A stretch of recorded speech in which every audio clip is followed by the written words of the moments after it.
Hello beautiful people, I'm Sharina. Thank you for joining me today. If you are like me and have dry, dehydrated, sensitive skin, prone to eczema, and are wondering if the latest foundation called Beautiful Skin from Charlotte Tilbury works as magically as what is proclaimed on this box, this video is about finding this out.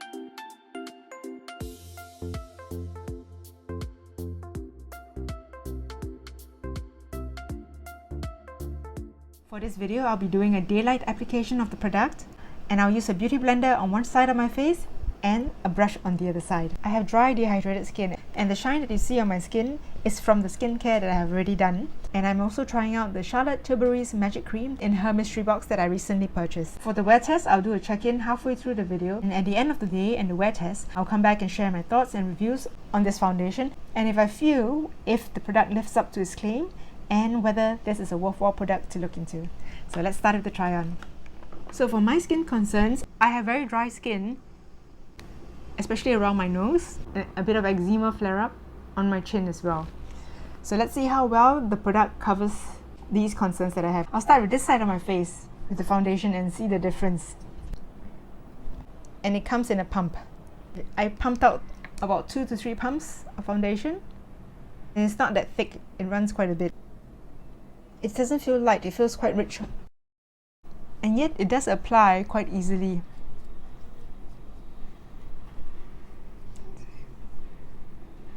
Okay, this is the area that I tend to have some trouble with my peeling skin.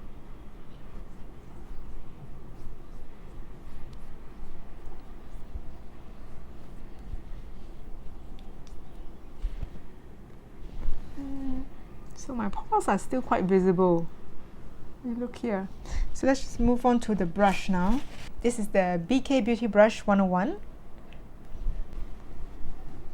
And with the brush, it does apply it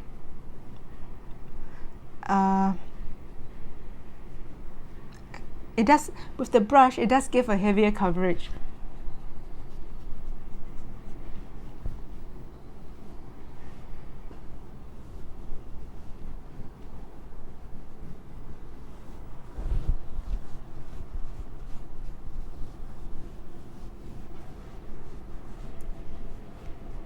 So we don't really need to use a powder,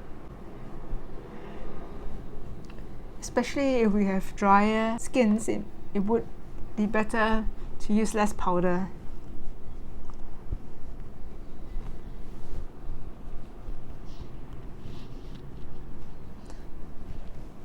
This is how it looks on one side of my face compared to nothing applied yet.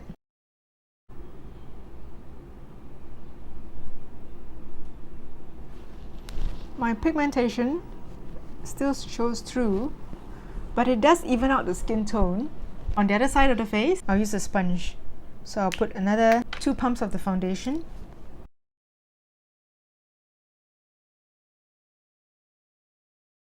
This beauty blender has been dampened.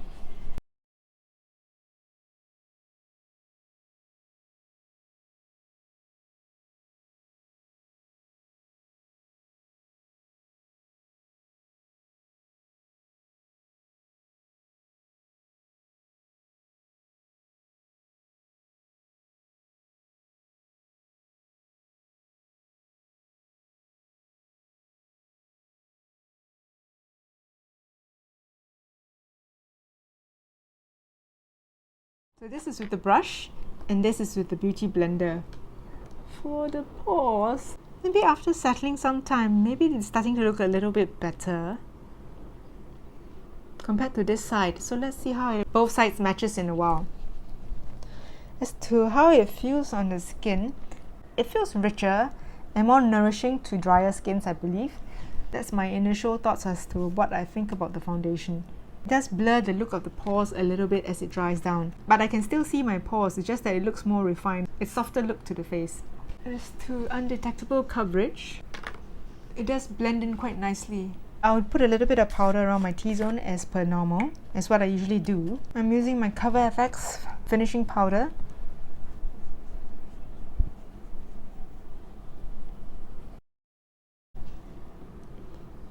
I need some on my eyelid as well before I do my makeup. If not, it will migrate to my crease in my eyes. This is how it looks after powdering it down. You can see it does give a nice soft glow to the skin as well. So it does look quite nice in daylight. For the parts that I powdered down, there's still a little bit of glow, but it's not the shiny kind, it's like a natural glow coming from the skin.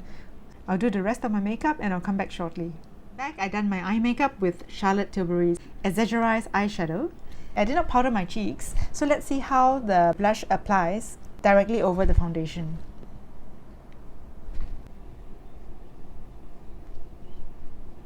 It's applying quite well and it's not skipping or catching on any parts of my skin.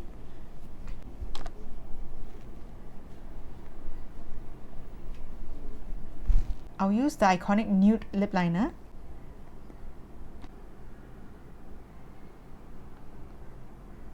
And the lipstick in Glowing Gen from the Hot Lips 2 collection. So this is the rest of the makeup done, and so this is how foundation is looking on my skin right now. I've only powdered my T-zone and it feels comfortable on my skin. I do not feel any itching or tightness. It seems to be sitting on my skin quite nicely.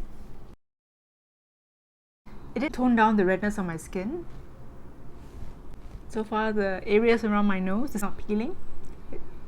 That's how the foundation looks at the beginning of the wear. So I'll come back at the midpoint and at the end of the video to share with you my thoughts, whether this foundation lived up to its claims and whether it's worth looking into. This is the check midway through the foundation wear test, 5 hours into the wear. And what I noticed is that the shine is starting to come through on my T-zone even though I powdered this area.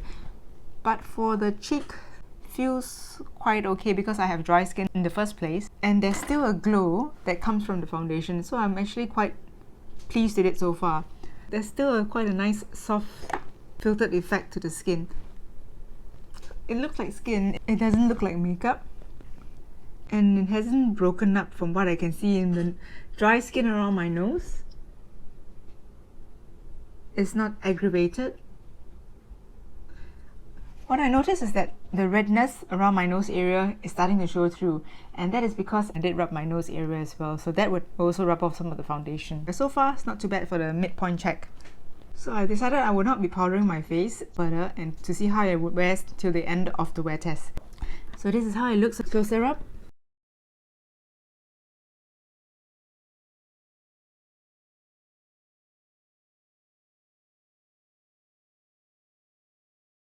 See you again at the end of the try-on.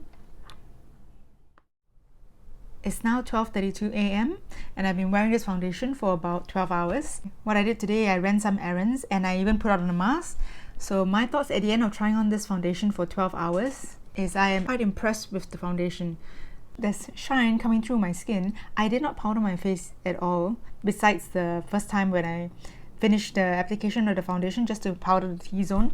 Other than that, I have not repowdered my face. And what I noticed is that the peeling skin around my nose seemed to look better than when I first put on the foundation.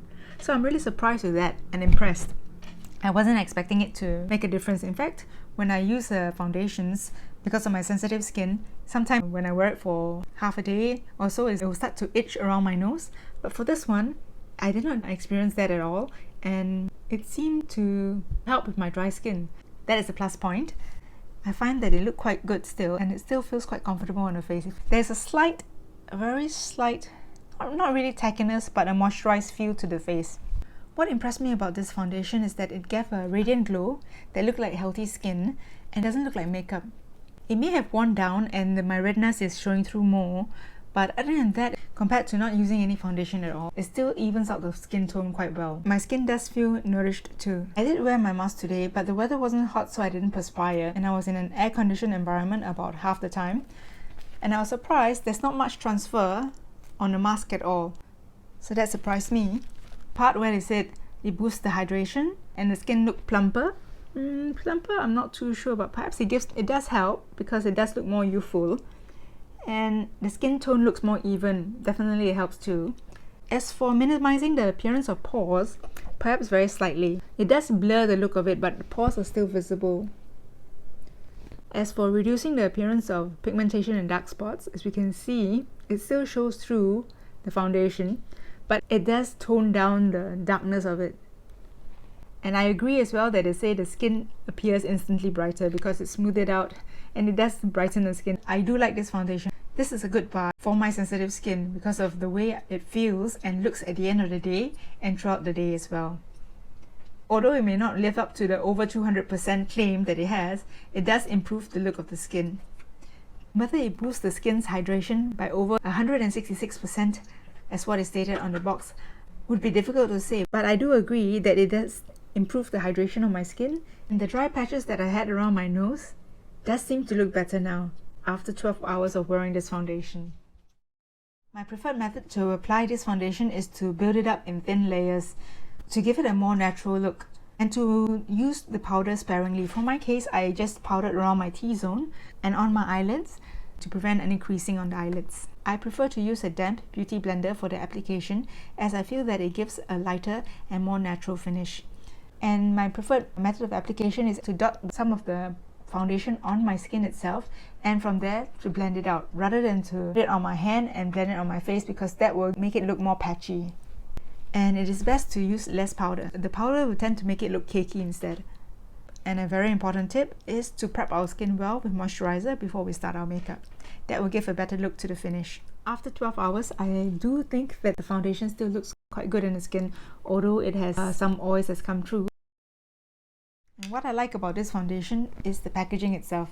It's easy to carry around, it's in a squeezy tube, and it's easy to pump up the foundation as well in the amount you want. For example, if you do a very light pump, you can squeeze out so little just by being gentle with the pump. Or with a full pump, you can have more foundation as well. And the good thing about this packaging is that you can use it up easily because when we get down to the last bits, we can also cut the tube and just scrape up any of the remaining foundation in this tube.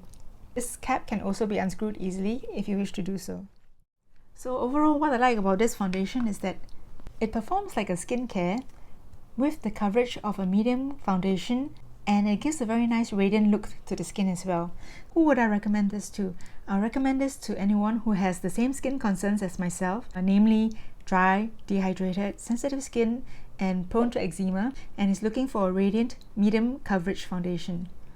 And this lasts well through the day as well, and it's very comforting to my skin. And this might be a good choice for those who work long hours, who have perhaps drier skin. I'm not too sure whether it works well on the oilier skin types, but for the dry and dehydrated skin, I do think that this is a very nice foundation. I would love to know whether you're planning on picking up the foundation or whether you already have it, or if you have any other foundations that you feel are really good as well. Do like this video if you enjoyed it, and I would love it if you consider subscribing to join me for future videos.